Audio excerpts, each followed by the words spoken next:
हरिओम विद्यार्थी मित्रों, आज आपणे धोरण 7 विषय सामाजिक विज्ञान पाठ आपणो 13मो संसाधनोनुं जतन अने संरक्षण। હવે પહેલો પ્રશ્ન આપણે એ થવો જોઈએ કે સંસાધન એટલે શું? બરાબર। હવે સંસાધન એટલે કે વિવિધ સ્વરૂપે બરાબર પૃથ્વી ઉપર મળતા આપણે માનવીઓને ઉપયોગી થાય એવી વસ્તુઓને આપણે સંસાધન કહીએ છીએ। બરાબર। જાણે કે કુદરતી પદાર્થ બરાબર પાણી છે, જમીન છે, એ ઉપરાંત ખનિજ છે, એવા વિવિધ સંસાધનો આપણે કુદરતી રીતે મળેલા છે, એને આપણે સંસાધન તરીકે ઓળખીશું। હવે સંસાધનો આપણા જીવનનો એક ભાગ બની ચૂક્યા છે। બરાબર। આપણે જોઈએ છીએ કે પાણી વગર, જમીન વગર આપણે રહી શકતા નથી। પહેલી આપણી પ્રાથમિક જરૂરિયાત આપણે જોઈએ છીએ કે ભાઈ પાણી છે, પાણી વગર એક દિવસ બે દિવસ નીકળી શકે, પણ આગળ આપણે જોઈએ કે ભાઈ પાણી વગર રહી શકતા નથી। એ આપણું એમ કહેવાય કે પ્રાથમિક જરૂરિયાત છે એવું આપણે કહી શકીએ છીએ। હવે આ કુદરતી રીતે જે આપણે સંસાધનો મળેલા છે એનું જતન કઈ રીતે કરવું, એને સંરક્ષણ કઈ રીતે કરવું, એ વસ્તુ આપણે આ પાઠની અંદર જોવાની છે। અને એ સંસાધનો આપણા જીવનના એક ભાગ છે એવું કહી શકીએ છીએ। બરાબર।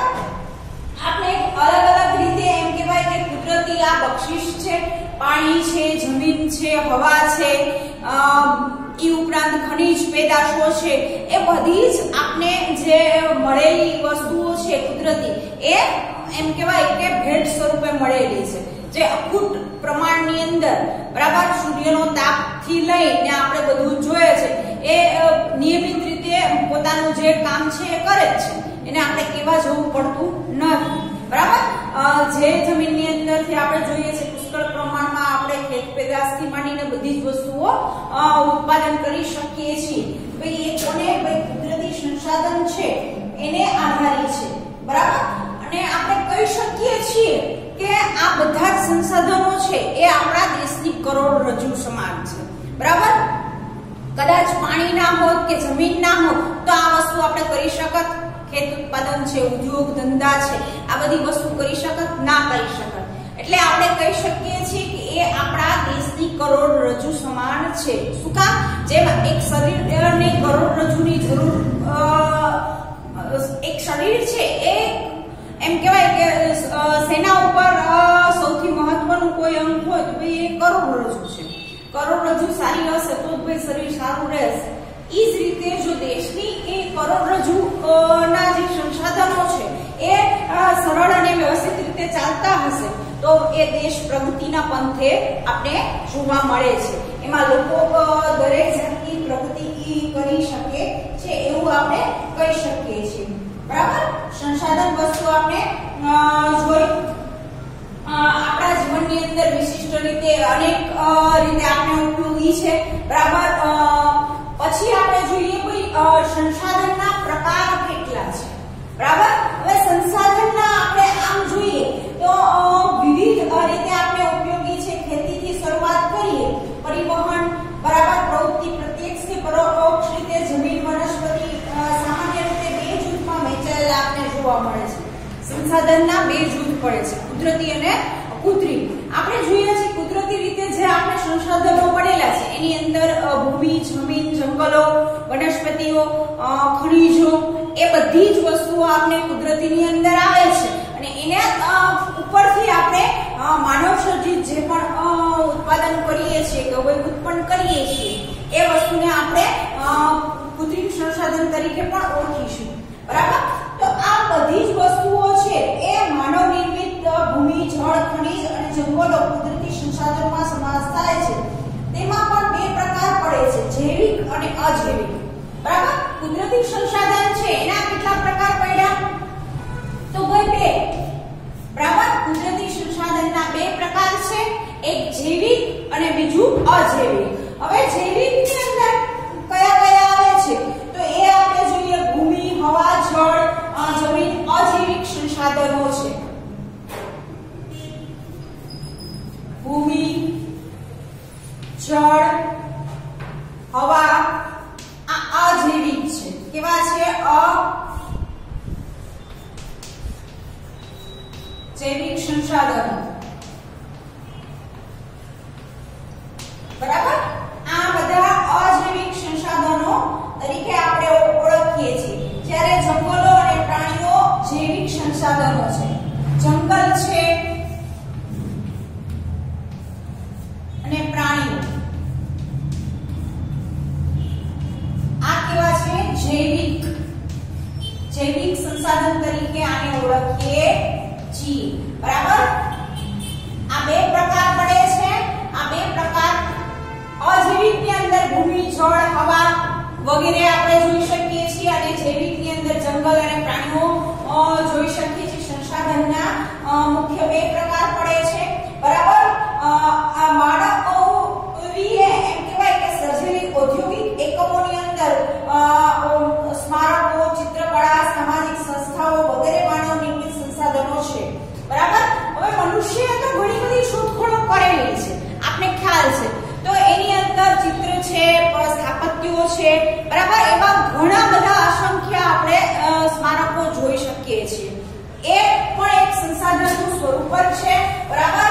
એ ઉપરાંત આપણે આગળ જોઈશું કે આ બધા જ છે એ માનવ નિર્મિત છે. એ પોતાની જ્ઞાન, બુદ્ધિ, કૌશલ્ય અને સ્વાસ્થ્યની ગુણવત્તા માટે અવનવા સંશોધનો આપણે કરેલા છે, બરાબર. અત્યારે આપણે જોઈએ છીએ કે વિજ્ઞાન, ટેકનોલોજી એટલી બધી આગળ છે કે આપણે અહીંયા બેઠા બેઠા પણ ગમે દેશ વિશેની માહિતીથી માંડીને બધું જ લઈ શકીએ છીએ. તો એ માનવની બુદ્ધિ, શક્તિ, કૌશલ્ય એને આભારી છે. એ બધા સંસાધનો છે એ આપણી એમ કહેવાય કે બુદ્ધિ, શક્તિ અને કૌશલ્યના કારણે વિકાસ પામ્યા છે. જેમ કુદરતી રીતે આપણે જે સંસાધનો મળેલા છે એ જ રીતે માનવે પણ અસંખ્ય આવા ઘણા બધા સંસાધનોનો વિકાસ કરેલો છે, બરાબર. અને એ એમ કહેવાય કે દેશના વિકાસમાં આપણે ખૂબ જ ઉપયોગી બને છે. પછી કેટલાક એવા સંસાધનો છે જે ચોક્કસ સમયમાં સ્વનિર્માણ પામે છે. ઝાડ, પાન, પશુ, પંખી પોતાની જાતે એમ કહેવાય કે પેદા થવાની ક્ષમતા હોય છે. આમ વન અને વન્યજીવો ચોક્કસ સમયના નિર્માણ પામતા હોય છે.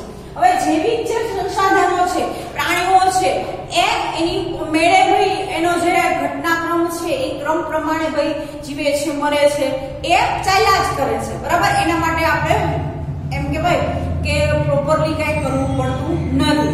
એ કુદરતી જે છે મનુષ્યને આપણે જોઈએ કે ભાઈ જન્મ અને મૃત્યુ દર ચાલ્યા કરે છે.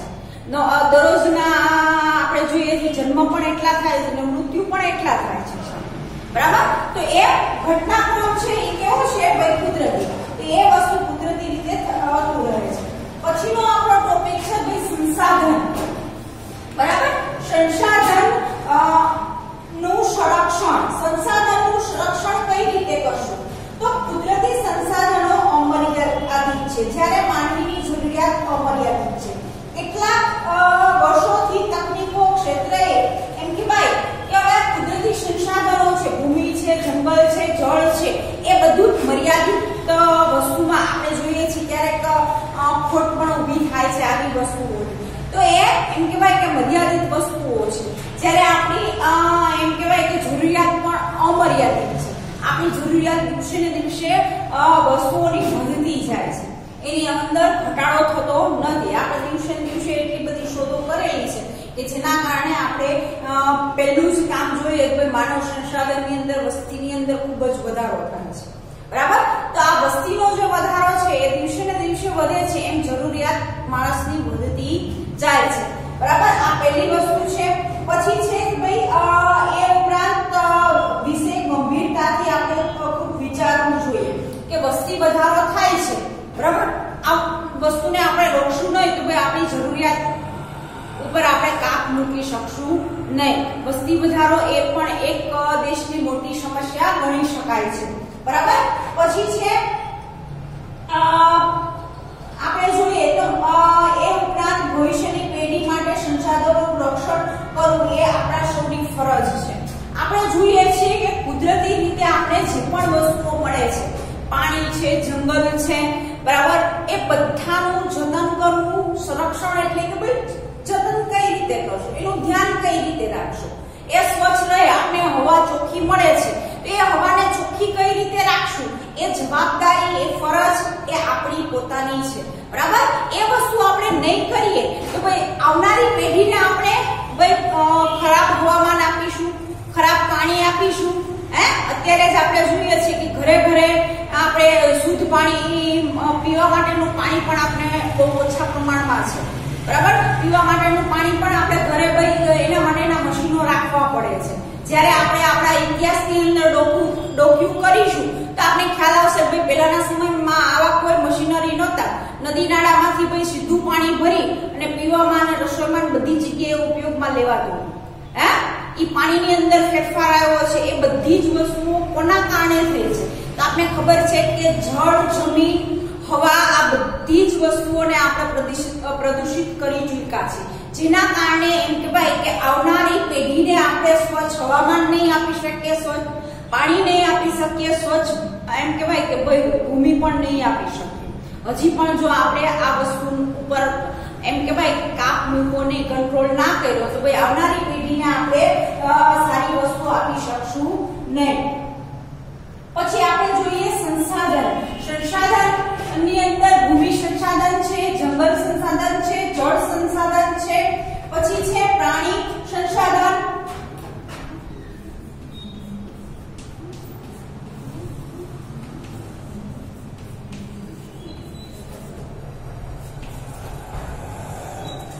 પછી છે કૃષિ સંસાધન,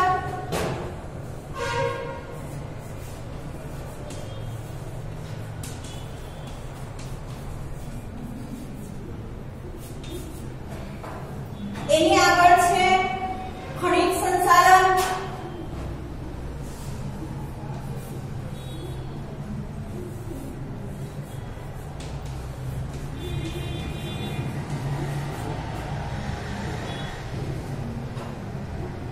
આ ઉપરાંત માનવી સ્વયં એક સંસાધન છે. સંસાધનોનો માલિક પુનઃ પ્રાપ્યના વિતરણ ક્ષેત્રના આધારે પણ વર્ગીકૃત કરવામાં આવે છે. આપણે એક માનવ છીએ તો આપણે એક માનવ પણ એક સંસાધન જ છે, બરાબર. જેમ પ્રાણી સંસાધન છે એમ આપણે મનુષ્ય પણ એક સંસાધન સ્વરૂપે છીએ. તો સંસાધન ભૂમિ સ્વરૂપે છે જંગલ, જળ, પ્રાણી, કૃષિ અને ખનિજ, બરાબર. આ અલગ અલગ રીતે આપણે દર્શાવેલા છે. એમાં પહેલું આપણે ભૂમિ એટલે કે જમીન વિશે એના સંસાધન વિશે જોઈશું. ભાઈ જમીન સંસાધન સામાન્ય રીતે આપણે ભૂસપાટી ઉપર જે વનસ્પતિ ઉગે છે, બરાબર. ભૂમિ એટલે કે ભાઈ જમીન, બીજું એનું નામ શું છે? જમીન. હવે આ ઉપરનો ભાગ છે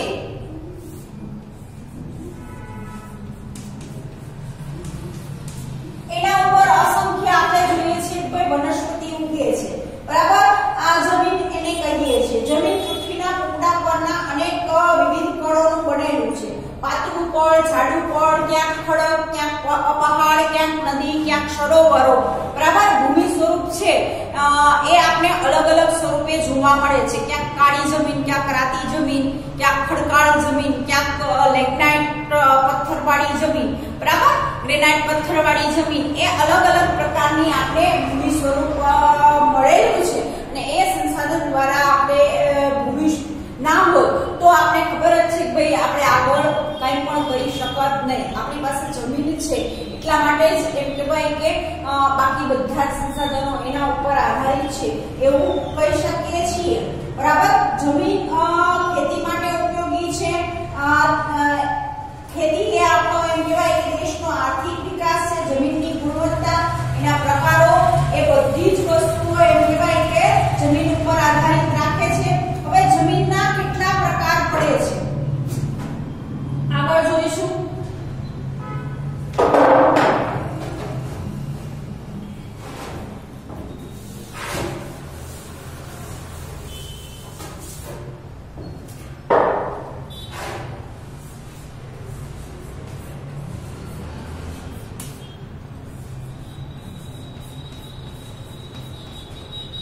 એમાં પહેલું આવશે કાપની જમીન,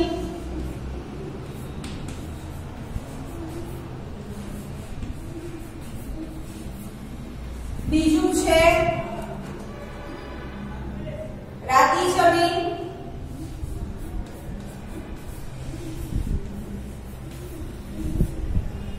ત્રીજું છે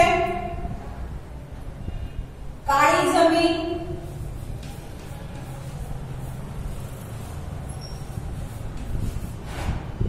ચોથું છે લેટેરાઇટ જમીન,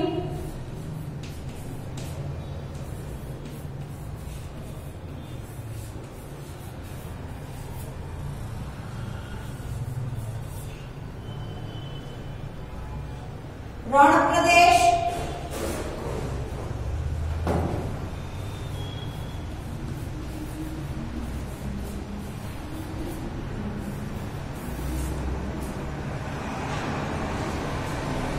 પર્વતીય જમીન,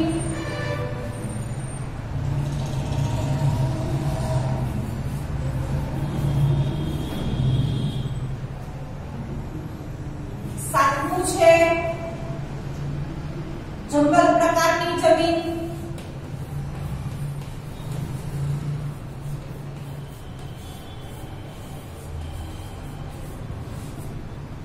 આઠમું છે દલદલની જમીન,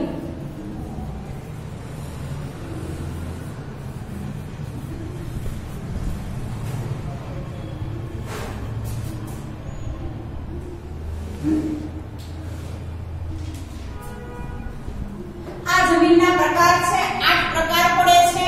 પહેલું છે કાપણી જમીન, બીજું છે રાતી જમીન, ત્રીજું છે કાળી જમીન, ચોથું છે લેટેરાઇટ જમીન, પાંચમું છે રણ પ્રદેશ, છઠ્ઠું છે પર્વતીય જમીન અને સાતમું છે જંગલ પ્રકારની જમીન અને આઠમું છે દલદલીય જમીન. લેટેરાઇટ જમીન એટલે કે જેની અંદર અલગ અલગ જાતના પથ્થરો નીકળે છે. એ જમીનની અંદરથી આપણે આપણા ઘરની અંદર જે પથ્થરોનો ઉપયોગ કરીએ છીએ, રસોડાની અંદર, એ ઉપરાંત આપણે ઘણી જગ્યાએ પથ્થરો નખાવીએ છીએ. એ કલરિંગ અલગ અલગ કલરના, કાળો છે, લીલો છે, લાલ છે, અલગ અલગ જાતના પથ્થરો મળે છે. એ લેટેરાઇટ જમીનની અંદરથી આપણે મળે છે. એ વસ્તુ એમ કહેવાય કે એ જમીનની અંદરથી આપણે ખોદકામ કરીએ અને એના અંદરથી આપણે અલગ અલગ પ્રકારના પથ્થરો મેળવી શકીએ છીએ. બરાબર, આગળ જોઈશું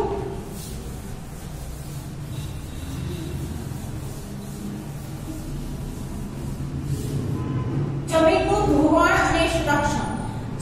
જમીનનું ધોવાણ ગતિશીલ પાણી કે હવાના એમ કહેવાય કે વધુ પડતા પ્રવાહના કારણે થતું હોય છે. બરાબર, વધુ પડતો વરસાદ થાય તો એવી જગ્યાએ જમીનનું ધોવાણ થાય છે. બરાબર, તો એ આપણે અટકાવવું જોઈએ. એ નહીં અટકાવીએ તો જમીનનું ધોવાણ થશે અને ધોવાણ થશે તો ભાઈ એ આપણે ઘણું બધું પારાવાર નુકસાન થઈ શકશે. બરાબર, એ ઉપરાંત આપણે જોઈએ કે કુદરતી બળો દ્વારા અન્યત્ર સ્થળાંતર થાય છે.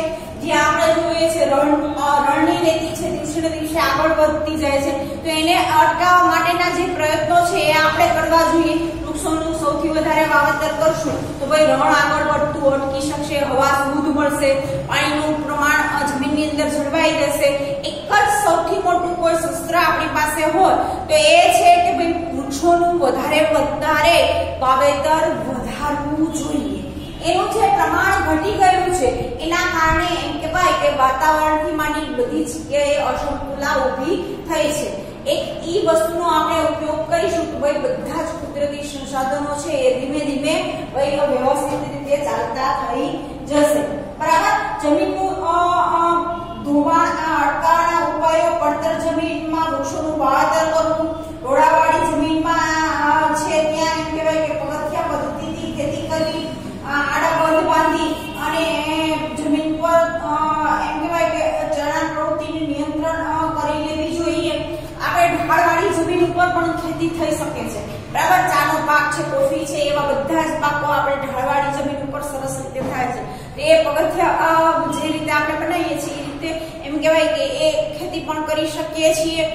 જ્યાં એમ કહેવાય કે વધારે પ્રમાણમાં હોય તો એને સેટ કરીને પણ આપણે ખેતી ઉપયોગી જમીન બનાવી શકીએ છીએ અને જમીનનું ધોવાણ અટકાવી શકીએ છીએ. આગળ જોઈશું ભૂમિનું સંરક્ષણ. ભૂમિ સંરક્ષણ એટલે કે જમીનનું ધોવાણ રોકીને જમીનની ગુણવત્તા જાળવવી. બરાબર, ભૂમિનું સંરક્ષણ તમે કઈ રીતે કરશો? ભાઈ ભૂમિને કઈ રીતે ફળદ્રુપ રાખશો એ વસ્તુ